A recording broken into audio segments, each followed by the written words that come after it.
శ్రీ సాయిరామ్. భగవాన్ బాబా వారి శ్రీచరణాలకు శతకోటి ప్రణామాలు అర్పించుకుంటూ విచ్చేసిన పెద్దలకు, గురువులకు, చిన్నారులకు ప్రేమపూర్వక సాయిరామ్.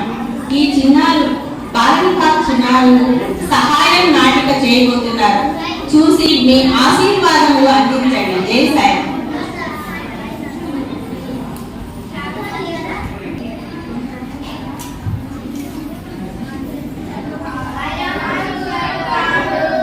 సాయిరామ్ పిల్లలు కూర్చోండి. సాయిరామ్ పిల్లలు అందరికీ మీరు ఉదయం నుంచి ఎన్నో క్లాసుల్లో రకరకాల సబ్జెక్టుల గురించి తెలుసుకొని ఉంటారు కదా. ఇప్పుడు మీకు కొన్ని ఆధ్యాత్మిక విషయాల గురించి చెప్తాను, వినండి.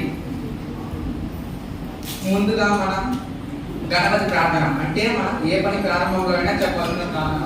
మీలో ఎవరు చెప్తారు? డాడీ చెప్పు.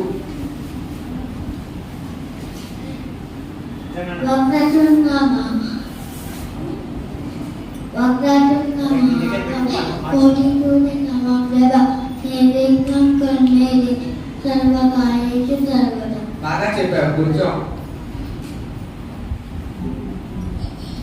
తల్లి, తండ్రి, తర్వాత గురువు. గురువుకి మనం ఎంతో ప్రాధాన్యత ఇస్తాం కదా. మీలో ఎవరు గురువు ప్రాధాన్యత చెప్తారు? రవి చెప్పు. గురు బ్రహ్మ, గురు విష్ణు, గురు దేవో మహేశ్వర, గురు సాక్షాత్ పరబ్రహ్మ, తస్మై శ్రీ గురవే నమః. బాగా చెప్పారు, కూర్చో.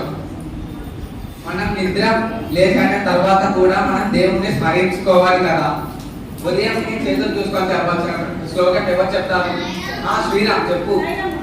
కరాగ్రే వసతే లక్ష్మి, కరమధ్యే సరస్వతి, కరమూలే స్థితా గౌరీ, ప్రభాతే కరదర్శనం.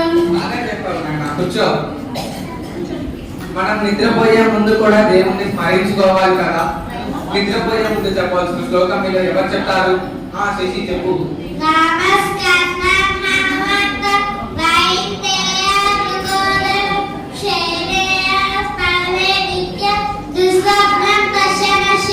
బాగా చెప్పారు, కూర్చో. సరే పిల్లలు, నేను నిన్న చెప్పిన క్లాస్ లో చెప్పిన సరస్వతి ప్రార్థన మీలో ఎవరు చెప్తారు? హర్ష చెప్పు. సరస్వతి నమఃశుద్ధం వందే కామరూపిణి, విద్యారంభం నరిష్యామి సిద్ధు భస్మేశ్వర. బాగా చెప్పావు, కూర్చో. సరే జోష్విగా నువ్వు శుక్లాంబరం చెప్పు. శుక్లాంబరం విష్ణు శశివర్ణం చతుర్భుజం ప్రసన్నవదనం ధ్యాయే సర్వభూత ప్రశాంతయే. బాగా చెప్పావు, కూర్చో.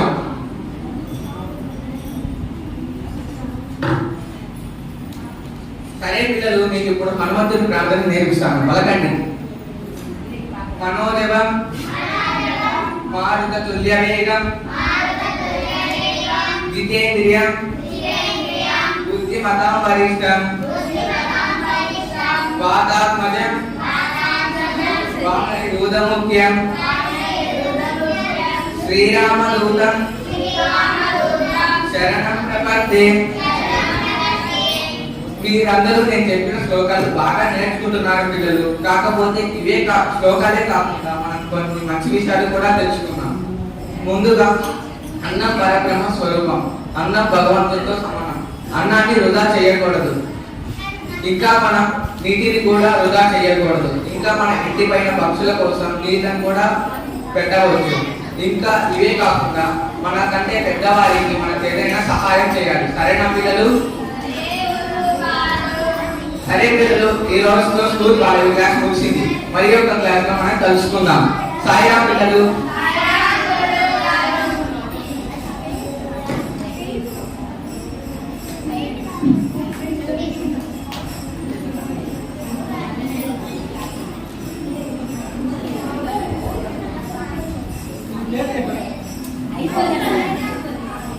అయ్యో నడవలేకపోతున్నాను. ఇంత దగ్గర నేను రోడ్డు దాటడం ఎలా?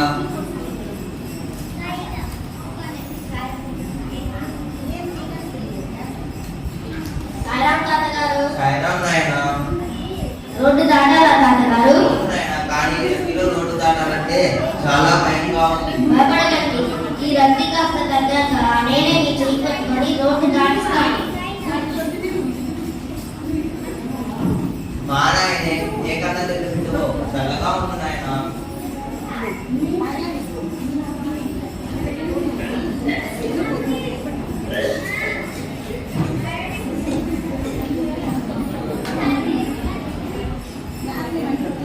శ్రీరామ్, మేమందరం మీకోసం అక్కడ వెయిట్ చేస్తుంటే నువ్వు ఇక్కడ ఏం చేస్తున్నావుగా కదా? తాతగారిని రోడ్డు దాడించి వస్తాను, మీరు వెళ్ళండి. ఆ 10 నిమిషాలు అయితే అడిగేటారు. నీకెందుకు ఈ శ్రమ? అనుకోదాం. తాతగారు పెద్దవారు కదా, ఒంటరిగా రోడ్డు దాటలేరు. తాతగారు పెద్దవారు కదా, ఒంటరిగా రోడ్డు దాటలేరు. మనం పర్యటనకు పోదాం కదా. అరే రవి, మన గురువు గారు చెప్పారు కదా పెద్దవారికి సహాయం చేయాలని. అది కాదురా రవి, చెప్పేది విను. నేను పెద్దవాడిని అయ్యాక మా నాన్న కూడా ఇలాగే పెద్దవారు అయిపోతారు. అప్పుడు ఆయన రోడ్డు దాటాల్సి వచ్చిందనుకో, ఈ తాతగిలో సహాయం చేస్తే అప్పుడు మా నాన్నకు సాయంగా చేయి పట్టి రోడ్డు దాటించడానికి భగవంతుడు ఎవరినొకరిని పంపుతాడు. అవునా కాదా చెప్పరా రవి? అవునురా శ్రీరామ్, నేను ఇంత ఆలోచించలేదు. మనం ఒక సహాయం చేసామంటే మనకు కూడా అటువంటి సహాయం తప్పక కలుగుతుంది. నేను కూడా నీకు సహాయంగా ఉంటాను. ఇద్దరం కలిసి తాతను రోడ్డు దాటిద్దాం. తాతగారు రద్దీ తగ్గింది, రోడ్డు దాటిస్తాం రండి.